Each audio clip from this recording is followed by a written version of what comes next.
Hi hello friends, welcome to my channel. Friends, ఎవరైనా మన ఛానల్ని ఫస్ట్ టైం చూస్తున్నట్లయితే తప్పకుండా సబ్స్క్రైబ్ చేసి వీడియో నచ్చితే తప్పకుండా లైక్ చేయండి.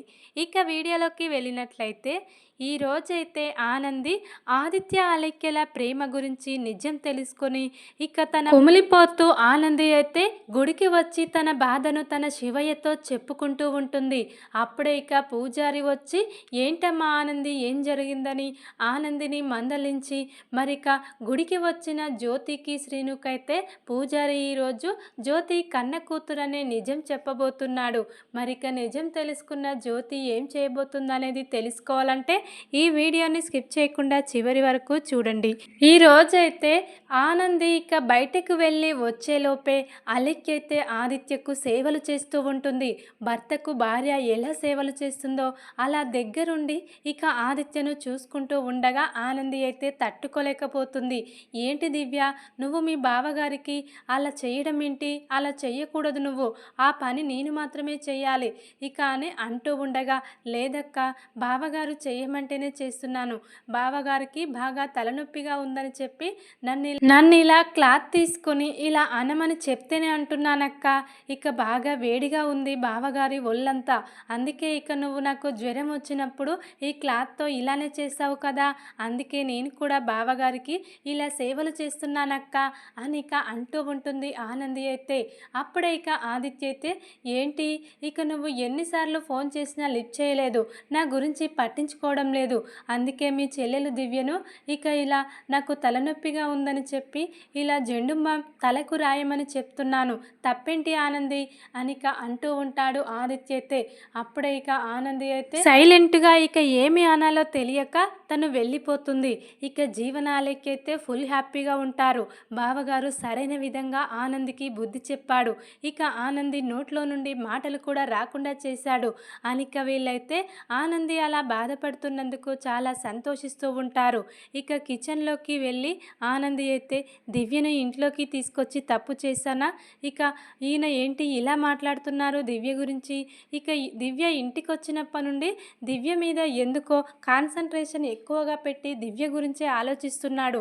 అసలు దివ్యకు ఆదిత్య గారికి ఏమైనా సంబంధం ఉంటుందా, ఇక అత్తయ్య మామయ్య కూడా దివ్య విషయంలో చాలా అశ్రద్ధగా వహిస్తున్నారు, ఇక దివ్య అంటే వాళ్ళకు ఇష్టం లేనట్టు ప్రవర్తిస్తున్నారు అనిక ఆనంది అయితే దివ్యను ఇంట్లోకి ఎందుకు తీసుకొచ్చానా అని కిచెన్లోకి వెళ్ళి బాధపడుతూ ఏడుస్తూ ఉంటుంది.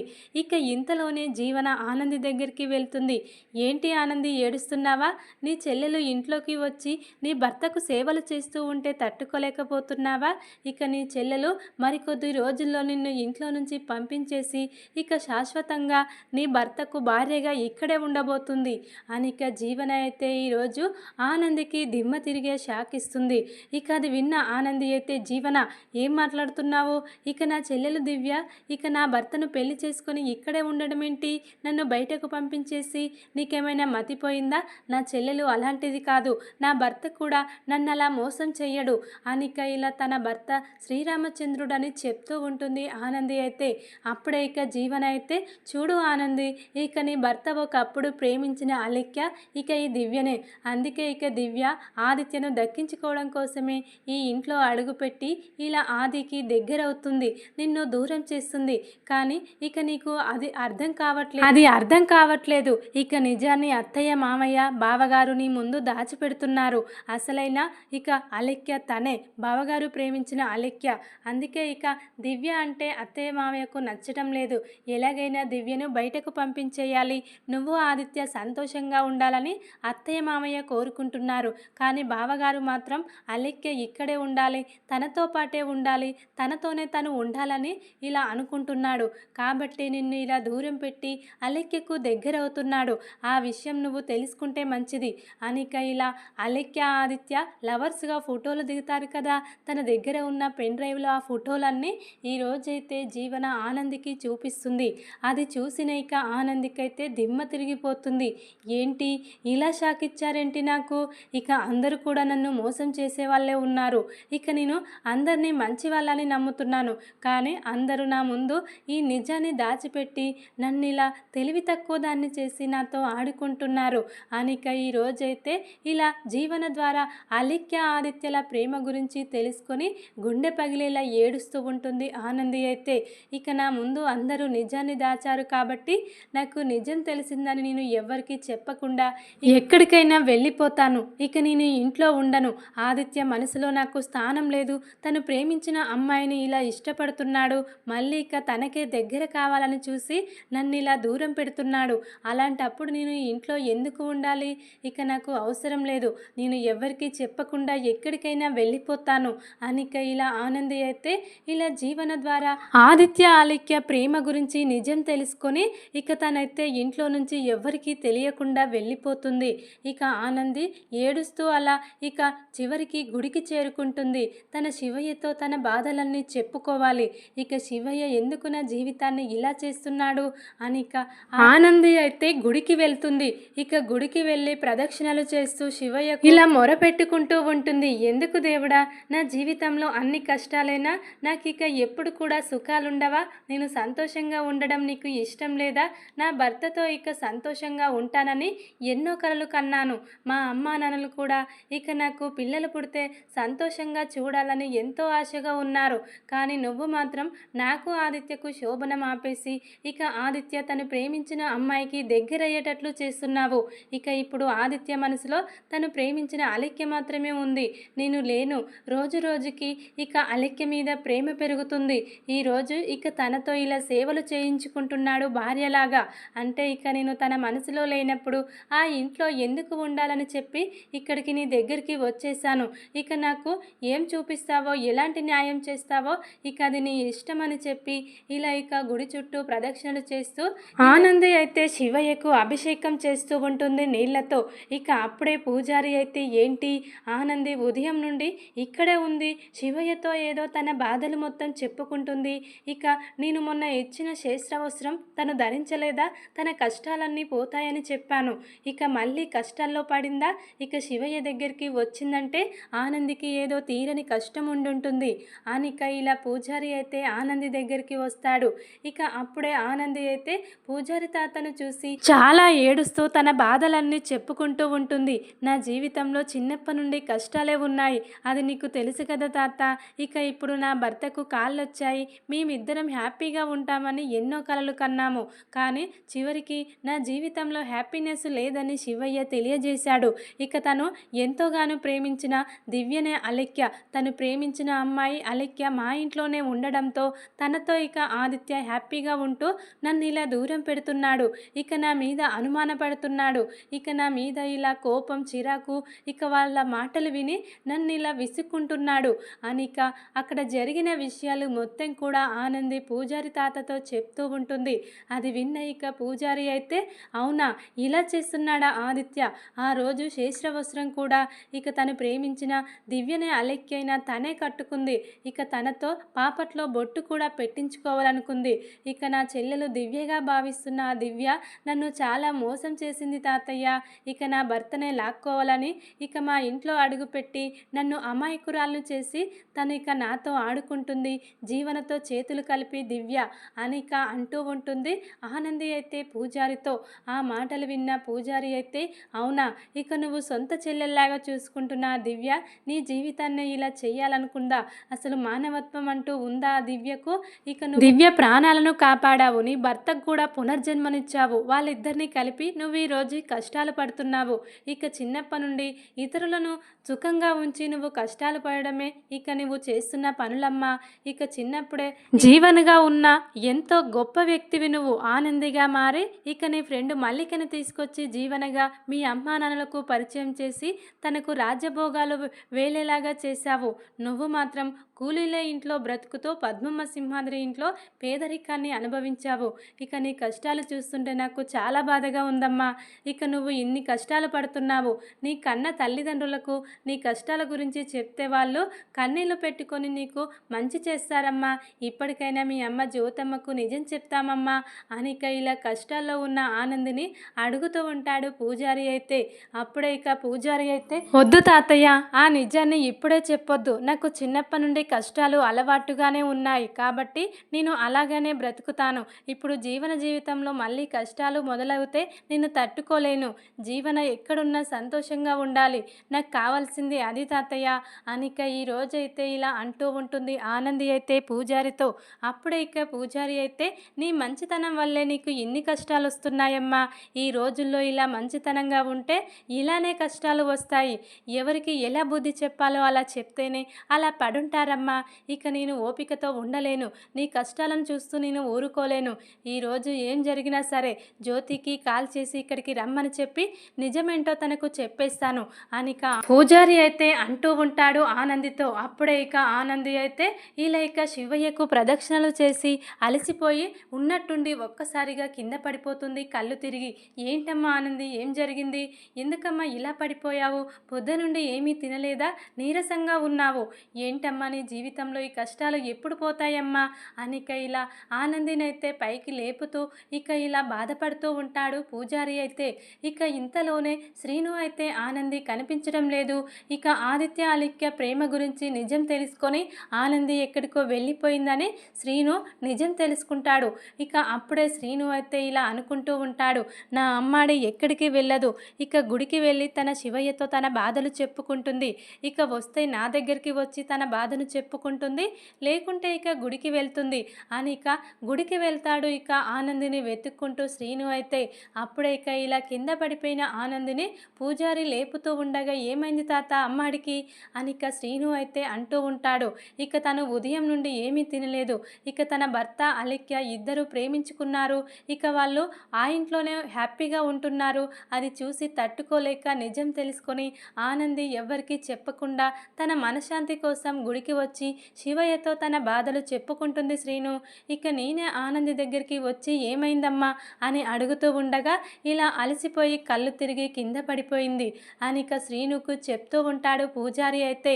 అప్పుడే ఇక శ్రీను అయితే, ఆ ఆదిత్య బాబు మా అమ్మాడిని ఇంత మోసం చేస్తాడా? తను వేరే అమ్మాయిని ప్రేమించి ఆ అమ్మాయి దివ్య అని తెలిసినా కూడా మా అమ్మాడికి చెప్పకుండా ఆ సునందమ్మ, శశికాంత్, ఆదిత్య బాబు చాలా పెద్ద తప్పు చేశారు. మా అమ్మాడికి కష్టం వస్తే నేను ఊరుకోను. వాళ్ళందరికీ సరైన విధంగా బుద్ధి చెప్తాను. ఇక ఆదిత్య బాబుకు మా అమ్మాడి అంటే చాలా ఇష్టంగా ఉండేది. కానీ ఈ దివ్య ఎలా మార్చిందో ఏమో. ఇక దివ్య జీవన ఇద్దరు కలిసి ఇక మా అమ్మాడి జీవితాన్ని నాశనం చేయాలని ఆ ఇంట్లో కుట్రలు చేస్తున్నారు. ఎలాగైనా ఇక ఆదిత్య బాబు మనసులో మా అమ్మాడి ఉందని నిరూపించి మా అమ్మాడికి న్యాయం చేయాలి. ఆస్తి కోసమే వాళ్ళిద్దరు కుట్రలు చేస్తున్నారని చెప్పి వాళ్ళ నిజ స్వరూపాలు బయటపెట్టి సునందమ్మ చేత వాళ్ళని బయటకు గెంటేపిస్తాను అనిక ఇలా శ్రీను అయితే అంటూ ఉంటాడు పూజారితో. అప్పుడే ఇక స్పృహలోకి వచ్చిన ఆనంది అయితే, వద్దు శ్రీను, నువ్వు అలా చేయకూడదు. నువ్వు నా ఫ్రెండు కాదు. ఇక నువ్వు అలాంటి పనులు చేస్తే నీ ఫ్రెండ్షిప్ కట్ చేస్తాను. ఇక నాకు ఇష్టమైన పనులు చేయడమే ఇక నాకు కావలసింది అనిక ఇలా అంటూ ఉంటుంది ఆనంది అయితే. అప్పుడే ఇక శ్రీను కూడా, ఈ మంచితనం వల్లనే ఆనంది ఇక నువ్వు ఇలా అయిపోతున్నావు. ఇక మిగతా వాళ్ళు మొత్తం హ్యాపీగా ఉంటున్నారు అనిక ఇలా పూజారి తాతలాగే శ్రీను కూడా అంటూ ఉంటాడు. అప్పుడే ఇక ఆనంది అయితే, ఆ శివయ్య నువ్వు ఇద్దరు ఉన్నంతకాలం నాకు ఎలాంటి కష్టాలు ఉండవు శ్రీను. నువ్వు నాకు అండగా ఉన్నావనే ధైర్యం ఉంది. ఎలాగైనా ఆదిత్య గారు నన్ను తప్పకుండా అర్థం చేసుకుంటాడు. ఇక అలెక్య గుణమేంటో, ఆ అలెక్య గురించి నిజాలు తెలుసుకొని తనను వదిలేసి భార్యగా నన్ను ఖచ్చితంగా తీసుకెళ్తాడు. నన్ను ఇక భార్యగా ఒప్పుకొని తన దగ్గరికి తన ఇంటికి తప్పకుండా తీసుకెళ్తాడు. నేను ఇంట్లో లేను కదా, ఇప్పుడు ఇక నేనంటే ఏంటో తనకు అర్థమవుతుంది. ఇక అలెక్యకు నాకు ఉన్న తేడా ఏంటో తనకు తెలిసొస్తుంది. అందుకే నేను ఇంట్లో నుండి ఎవ్వరికీ చెప్పకుండా వచ్చేసాను అనిక ఇలా అంటూ ఉంటుంది ఆనంది అయితే. ఇక ఇంతలోనే జ్యోతి కూడా ఆనంది కనిపించడం లేదని చెప్పి ఇక గుడికి రావచ్చు. ఆనందికి శివయ్య అంటే చాలా ఇష్టం కదా, ఖచ్చితంగా గుడికే రావచ్చు అని చెప్పి తనను వెతుక్కుంటూ జ్యోతి కూడా ఇలా గుడికి వస్తుంది. పూజారి దగ్గరికి వచ్చి పూజారిని అడుగుతూ ఉంటుంది. అప్పుడే ఇక పూజారి అయితే, మీరు అనుకున్నట్టే ఇక్కడికే వచ్చిందమ్మా ఆనంది. ఆనంది అక్కడ పడుకుంది. తనకు కళ్ళు తిరిగి కింద పడిపోయింది. శ్రీను వచ్చి ఇప్పుడే ఇక ఆనందికి ఇలా ఇక కొబ్బరి నీళ్ళు తాగించేశాడు. ఒక్కసారి వెళ్ళి నువ్వు మాట్లాడమ్మా అనిక ఇలా పూజారి అయితే జ్యోతితో అంటూ ఉంటాడు. అప్పుడే ఇక జ్యోతి ఆనంది దగ్గరికి వెళ్ళి జరిగిన విషయం మొత్తం తెలుసుకొని, ఏంటమ్మా నీ జీవితంలోనే ఇలా కష్టాలు వస్తున్నాయి, ఆ దివ్య నిన్ను ఇంత మోసం చేసిందా? దివ్యకు తోడు ఇక జీవన ఉంది. ఇద్దరు కలిసి నీ జీవితాన్ని ఇలా చేశారు కదమ్మా. ఇక ఆదిత్యకైనా బుద్ధుండాలి కదా. ఆదిత్య కోసం నువ్వు ఎన్నో చేశావు. అవన్నీ మర్చిపోయి ఈరోజు నిన్నిలా అంటున్నాడా అని ఇక ఆదిత్య మీద చాలా కోపాన్ని చూపిస్తూ ఉంటుంది జ్యోతి కూడా. ఇక ఇంతలోనే పూజారి ఎంట్రీ ఇచ్చి, మీకు ఒక నిజం చెప్పాలమ్మా. ఆనంది వద్దని చెప్పినా నేను మాత్రం ఇక చెప్పకుండా ఊరుకోలేను. ఇంత కష్టాల్లో ఉంది నీ కూతురని ఇక నీకు తెలియాలి. ఇక ఈ ఆనంది ఎవరో కాదమ్మా, నీ కన్న కూతురు, నీ అసలైన కూతురు తనేనమ్మా. ఇక నీ జీవన, ఇక ఆ జీవనగా ఉన్న తను ఈ ఆనంది ఫ్రెండ్ అమ్మ. తన పేరు మల్లిక. తన జాతకంలో ఇలా దోషముందని చెప్పి తనను తీసుకొచ్చి నీ కూతురుగా పరిచయం చేసింది జీవనగా ఈ ఆనంది. కానీ అసలు జాతకంలో దోషమే లేదు. ఇదంతా ఆ ఇందమ్మ జీవన ఇద్దరు కుట్ర చేసి మీ ఆస్తిని లాగడం కోసం ఇలా ఇక మీ కూతురు, మీ కన్న కూతురు ఆనందిని మీకు దూరం చేసి వాళ్ళు ఇక మీకు ఇలా మోసం చేశారమ్మా అనిక ఈరోజైతే పూజారి ఆనంది జ్యోతి కన్న కూతురు అనే నిజం చెప్తాడు. అది విన్న ఇక జ్యోతి అయితే తట్టుకోలేకపోతుంది. ఏంటమ్మా కుట్టి, నువ్వే నా కూతురు అని నీకు తెలిసినా కూడా నాకు చెప్పకుండా నువ్వు కూడా నన్ను ఇంత మోసం చేశావా? ఇక మేము నీ కన్న తల్లిదండ్రులమని తెలిసి మమ్మల్ని ఎంతో ప్రేమగా చూసుకున్నావు. మరిక నేను కూడా నిన్ను అంతకంటే ప్రేమగా చూసుకోవాలి కదా. ఎందుకమ్మా నీ జీవితంలో ఇన్ని కష్టాలు వచ్చినా కూడా ఈ నిజం చెప్పలేదు అనిక ఇలా అంటూ ఉంటుంది జ్యోతి అయితే ఆనందిని. అప్పుడే ఇక ఆనంది అయితే, నువ్వు నీ కన్న కూతురు నేనని తెలియకపోయినా నన్ను ఎంతో బాగా చూసుకున్నావమ్మా. ఇంకా తెలిస్తే ఇంకా చూసుకుంటావు. కానీ నా ఫ్రెండ్కు అన్యాయం చేయడం నాకు ఇష్టం లేదు. తనకు మంచి జీవితాన్ని ఇస్తాను, తనను గొప్పింటి దాన్ని చేస్తానని తీసుకొచ్చి నా ప్లేస్లో తనని ఉంచాను. కాబట్టి తనను ఎప్పటికీ గొప్పగానే చూడాలనుకున్నాను. నేను పేదరికంలో ఇలా కష్టాలు అనుభవిస్తూ జీవన ఇలా సుఖంగా ఉండాలని నేను కోరుకున్నాను. నా కోరిక మేరకు అలాగే జరుగుతుంది. కానీ ఇక జీవనకు నేనంటే నచ్చడం లేదు. నన్ను ఒక శత్రువులాగా చూస్తుంది. తనకు జీవితాన్నిచ్చిన నన్నే ఇలా శత్రువులాగా పగపట్టి నా జీవితాన్ని ఇలా చేస్తుంది జీవన అనిక ఇలా ఏడుస్తూ ఉంటుంది జీవన గురించి తన అమ్మ జ్యోతికి చెప్పుకుంటూ. అప్పుడే ఇక జ్యోతి అయితే, ఆ జీవనకు సరైన విధంగా బుద్ధి నేను చెప్తాను ఆనంది. నువ్వు నా కన్న కూతురు అనే నిజం తెలిసింది. ఇక నేను ఈ ఇందుమతి జీవనకు సరైన విధంగా బుద్ధి చెప్పి వాళ్ళను నీ కాళ్ళ మీద పడి క్షమాపణ అడిగేలా చేస్తాను. నువ్వేం బాధపడకమ్మా. నీ జీవితం అన్యాయం నేను కానివ్వను. నా వల్లే నువ్వు ఆదిత్యను పెళ్లి చేసుకున్నావని నాకు తెలుసు. ఆ రోజు నా పరువు పోకూడదు, నేను జైలుకు వెళ్ళకూడదనే కదా నువ్వు కాలు లేకపోయినా ఆదిత్యను పెళ్లి చేసుకున్నావు. ఇక నీ జీవితం అన్యాయం అవుతుంటే నేను ఎలా చూస్తానమ్మా అనిక ఈరోజైతే ఇలా ఆనందిని తీసుకొని జ్యోతి అయితే సునంద ఇంటికి వెళ్తుంది. ఇక ఆదిత్యను, అలిక్యను, జీవనను ముగ్గురిని కూడా నిలదీసి అడుగుతూ ఉంటుంది. ఏంటి, నా కూతురు ఆనంది ఏం చేసిందని ఇలా నా కూతురు జీవితాన్ని అన్యాయం చేశారు అనిక గట్టిగా ఒక లాయర్ లాగా అందరికి కూడా వార్నింగ్ ఇస్తూ ఉంటుంది. ఇక నా కూతురికి న్యాయం జరగడం కోసం నేను ఎక్కడికైనా ఎంత దూరమైనా వెళ్తాను. ఎవరని చూడను. ఇక నేను చట్టానికి ఇలా ఇక భయపడను. న్యాయం నా ఆనందికి జరగాలి. ఇక ఈ అలెక్య నా ఆనందిని ఇంత మోసం చేస్తుందా? నా కూతురు తనను సొంత చెల్లెలి కంటే ఎక్కువగా చూసుకుంది. కానీ తను మాత్రం తన జీవితాన్ని ఇలా నాశనం చేయాలనుకుంది అనిక ఈరోజైతే జ్యోతి ఇక ఆనంది తన కన్న కూతురు అనే నిజం తెలుసుకొని ఇక ఆదిత్యకు, అలెక్యకు, జీవనకు సరైన విధంగా బుద్ధి చెప్పి చివరికి మళ్ళీ జ్యోతి ద్వారానే ఇక ఆనంది, ఆదిత్య కలవబోతున్నారు. ఇక పూజారి అయితే ఈరోజు ఇక ఆనంది, జ్యోతి కన్న కూతురు అనే గుండె పగిలే నిజాన్ని జ్యోతికి చెప్పబోతున్నాడు. మరి ఇక నిజం తెలుసుకున్న జ్యోతి ఆనంది కోసం ఏం చేస్తుందనేది తర్వాత వీడియోలో చూద్దాం.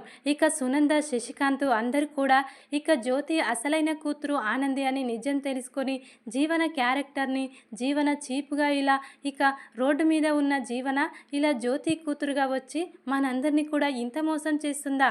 ఇక ఇలా గొప్పింట్లో పుట్టిన ఆనంది మాత్రం చిన్నప్పటి నుండి పేదరికంలో బ్రతికి ఇన్ని కష్టాలు పడింది. ఆనందికి న్యాయం జరగాలని జ్యోతమ్మతో పాటు ఇలా సునంద శశికాంత్ కూడా పోరాటం చేస్తూ ఉంటారు. ఇక ఆదిత్య కూడా పూర్తిగా అర్థమైపోతుంది జీవన ఎలాంటిది అలెక్య ఎలాంటిది అనేది. ఇక వీళ్ళు కావాలని చెప్పి ఆనందిని నాకు దూరం చేశారని తెలుసుకుంటాడు ఆదిత్య ఖచ్చితంగా.